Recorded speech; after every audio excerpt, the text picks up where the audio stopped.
આપણી સંકલ્પ ન્યૂઝ ચેનલને સબસ્ક્રાઇબ અને લાઇક કરો, બેલ આઇકન દબાવો જેથી આવનાર ન્યૂઝ અપડેટ્સની નોટિફિકેશન આપના મોબાઈલ પર સૌથી પહેલા પહોંચે. Like, subscribe and share the video.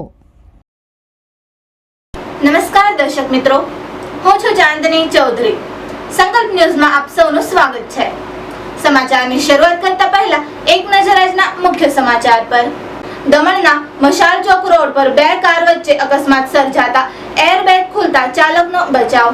દમણના વ્યસ્ત તીનબત્તીથી મશાલ ચોક રોડ પર અંબિકા સુપર સ્ટોરની સામે બે કાર વચ્ચે અકસ્માત સર્જાયો હતો. મળતી માહિતી મુજબ એક હુન્ડાઈ ક્રેટા કારનો ચાલક કારને રોડ સાઈડે પાર્ક કરીને સુપર સ્ટોરમાં ખરીદી કરવા ગયો હતો. તે સમયે અચાનક પાછળથી એક પૂરપાટ ઝડપે આવતી મારુતિ સ્વિફ્ટ ડિઝાયર નંબર GJ18BV4511ના ચાલકે કારને ક્રેટા કારની પાછળ ધડાકાભેર અથડાવી મારી હતી, જેને કારણે બંને કારના આગળ અને પાછળના ભાગે ઘણું નુકસાન થયું હતું. જો કે ક્રેટા કાર ખાલી જ હતી અને ટૂર એન્ડ ટ્રાવેલ્સની સ્વિફ્ટ ડિઝાયર કારમાં એરબેગ ખુલી જતાં ચાલકનો આબાદ બચાવ થયો હતો. અકસ્માત બાદ પોલીસની ટીમ તાત્કાલિક ઘટના સ્થળે પહોંચી ગઈ હતી. મળતી માહિતી મુજબ બંને વાહન ચાલકો વચ્ચે અકસ્માતની નુકસાનીના વળતર મામલે સમાધાન થઈ જતાં આ મામલે કોઈ સત્તાવાર ફરિયાદ પોલીસ ચોપડે નોંધાઈ નહોતી.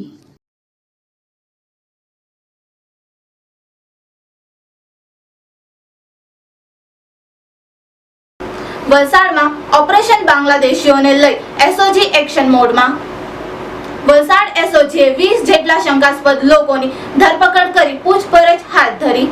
વલસાડમાં ઓપરેશન બાંગ્લાદેશીને લઈ વલસાડ એસઓજી એક્શન મોડ પર જોવા મળી રહી છે. વલસાડ એસઓજીએ ઓપરેશન બાંગ્લાદેશીને લઈ જિલ્લામાં અલગ અલગ જગ્યાએ દરોડા પાડ્યા હતા. વલસાડ જિલ્લામાં એસઓજીએ ઉમરગામ, સંજાણ, વાપી વિસ્તારમાં સર્ચ ઓપરેશન હાથ ધર્યું હતું. વલસાડ એસઓજીએ 20 જેટલા શંકાસ્પદ લોકોને પકડ્યા હતા. સાથે જ તેમના દ્વારા શંકાસ્પદ લોકોની પૂછપરછ પણ હાથ ધરવામાં આવી છે. એસઓજીએ 6 જેટલા બાંગ્લાદેશીઓની ધરપકડ કરી, જેઓને ડિપોર્ટ કરવાની કામગીરી હાથ ધરવામાં આવી છે. વલસાડ એસઓજીનું જિલ્લામાં અલગ અલગ જગ્યાએ હજુ પણ ઓપરેશન બાંગ્લાદેશીને લઈને સર્ચ ઓપરેશન ચાલી રહ્યું છે.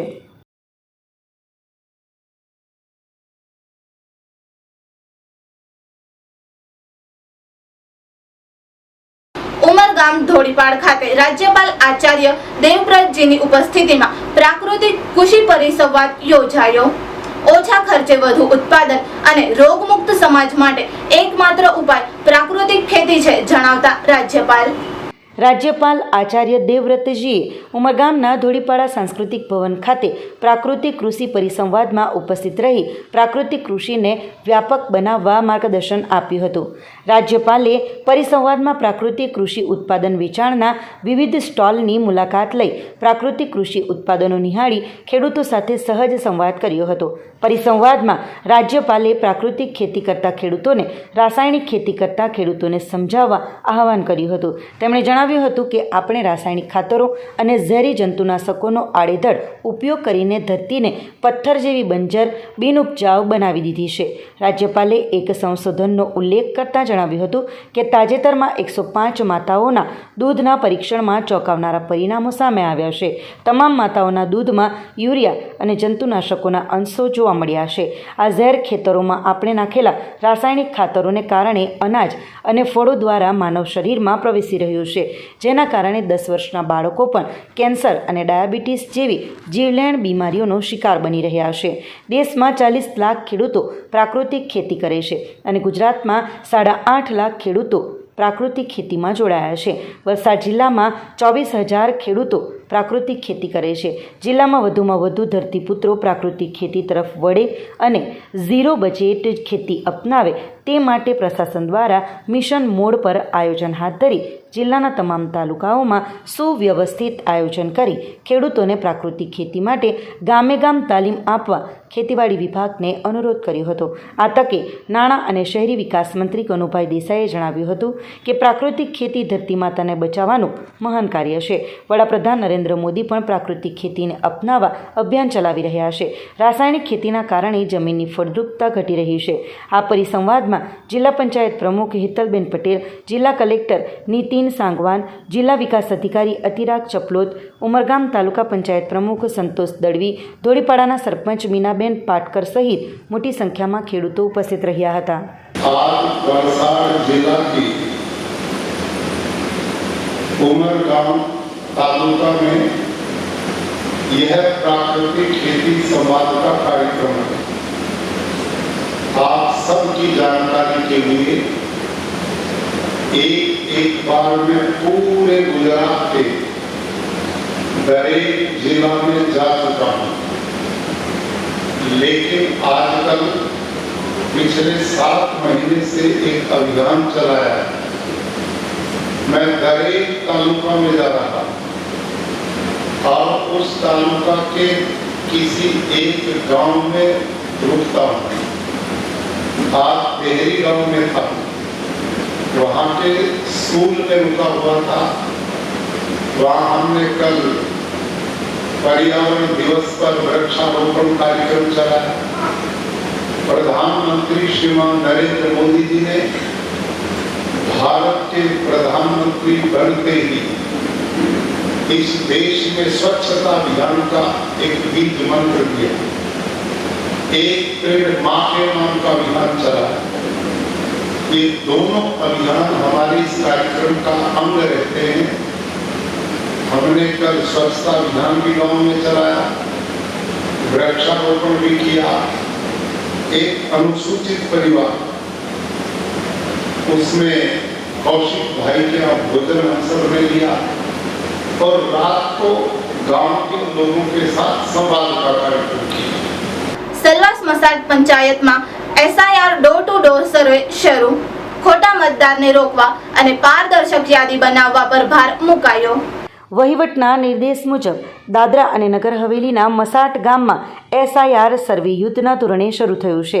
વહીવટીતંત્રે આ મહત્વપૂર્ણ સર્વેની જવાબદારી સ્થાનિક ગ્રામ પંચાયતને સોંપી છે, જે હેઠળ અધિકારીઓ અને BLO ઘરે ઘરે જઈને ડેટાની ચકાસણી કરી રહ્યા છે. આ પહેલનો મુખ્ય ઉદ્દેશ્ય મતદાર યાદીને સંપૂર્ણપણે પારદર્શક બનાવવાનો અને બેવડી નાગરિકતા અથવા બે જગ્યાએ નામો દેખાવા જેવી વિસંગતતાઓને દૂર કરવાનો છે. પારદર્શક મતદાર યાદી બનાવવા માટે BLO ઘરે ઘરે જઈ રહ્યા છે. મસાટ ગામના ભાજપ મંડળ પ્રમુખ અને નિયુક્ત BLO રાજેશ પટેલે સમજાવ્યું કે વહીવટી તંત્રે પંચાયતને આ મહત્વપૂર્ણ જવાબદારી સોંપી છે. તેમણે કહ્યું, હું પોતે BLO તરીકે વહીવટી ટીમ સાથે દરેક ઘરની મુલાકાત લઈ રહ્યો છું.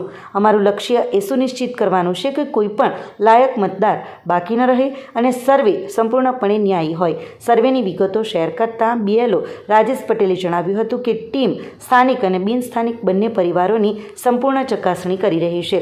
સરપંચ મંદાબેન પટેલે સર્વેને ટેકો આપ્યો અને વહીવટની પ્રશંસા કરી. મસાટ 1 પંચાયતના સરપંચ મંદાબેન પટેલે આ SIR સર્વેને જોરદાર ટેકો આપ્યો અને આ ઉત્તમ વ્યવસ્થા માટે સ્થાનિક વહીવટની પ્રશંસા કરી. સરપંચ મંદાબેન પટેલે કહ્યું કે આ સર્વે વિસ્તારમાં લોકશાહી વ્યવસ્થાને મજબૂત બનાવશે. નકલી મતદાન સંપૂર્ણપણે બંધ થઈ જશે. 2 જગ્યાએ એક જ મતદાર મતદાન કરે તેવી શક્યતા દૂર થઈ જશે. સાચા જનપ્રતિનિધિઓની ચૂંટણી જ્યારે મતદાર યાદી સંપૂર્ણપણે અધિકૃત હશે ત્યારે વિસ્તારમાં સાચા અને પ્રામાણિક પ્રતિનિધિઓ હશે. ગામનો ઝડપી વિકાસ, યોગ્ય નેતૃત્વ અને પારદર્શક ચૂંટણી પ્રક્રિયા મસાટ ગામના વિકાસને સીધી રીતે વેગ આપશે. હાલમાં સ્થાનિક ગ્રામજનોના સંપૂર્ણ સહયોગથી મસાટના વિવિધ ગામડાઓ અને વોર્ડમાં સર્વે શાંતિપૂર્ણ અને સુગમ રીતે ચાલી રહ્યું છે. पंचायत हमारे मसाट 1 पंचायत के जो सरपंच है मंदाबेन राजेश पटेल, और हम लोग भी BLO में हैं. मैं हूँ राजेश भाई, मेरा नाम है, और माता भाई भी BLO में है, और यहाँ गवर्नमेंट से जो आए हैं जो वो भी है वो, और हम लोग साथ में पंचायत का स्टाफ और BLO और गवर्नमेंट का जो BLO साथ में मिलकर घर घर पे जाके हम लोग ये SIR की कामगिरी कर रहे हैं. और जो हर जन को कांटेक्ट कर रहे हैं, चाहे वो हर प्रांतीय हो, लोकल हो, सबको घर घर जाके हम लोग सर्वे कर रहे हैं. वोटिंग कार्ड लेते हैं यहाँ का जो स्थानिक होगा उसका. यहाँ तो फिर 2002 की जो यादी होगी, जूनी यादी होगी, मतदार यादी, उसका डॉक्यूमेंट लेते हैं, चाहे वो प्रदेश का हो नागरिक हो या आउट ऑफ स्टेट का हो, उसका भी डॉक्यूमेंट मांगते हैं, उसका मम्मी पापा का भी मांग के वो सबमिट करते हैं साथ में लगा के, ताकि वो वोटिंग मतदार यादी में से नाम नहीं कट हो, वो उस पर हम लोग ध्यान देके प्रूफ लेके करते हैं। मिनिमम 3 महीना चलेगा। हम एक मसट 1 पंचायत की तरफ से BLO की तरफ से हम लोग संदेशा सब मेरे मसट 1 के ग्रामजनों, मेरे प्रदेशवासियों को, सबको जो आपके घर पे BLO आते हैं उसको डॉक्यूमेंट दीजिए, वेरीफाई करवाइए, एक फॉर्म भरिए। ऐसा एक फॉर्म आएगा, ये भरिए ताकि आपके ये प्रदेश में दादरा नगर हवेली में मतदार यादी में नाम रहे, ताकि जो BLO आपको डॉक्यूमेंट मांगे वो दीजिएगा, सर्वे कराइएगा, ताकि आपका प्रदेश में नाम वोटिंग लिस्ट में रहे। તો આ હતા આજના સમાચારો। નવા સમાચારો સાથે કાલે ફરી મળીશું। નમસ્કાર। આપણી સંકલ્પ ન્યૂઝ ચેનલને સબસ્ક્રાઇબ અને લાઇક કરો, બેલ આઇકન દબાવો જેથી આવનાર ન્યૂઝ અપડેટ્સની નોટિફિકેશન આપના મોબાઈલ પર સૌથી પહેલા પહોંચે। Like, subscribe and share the video.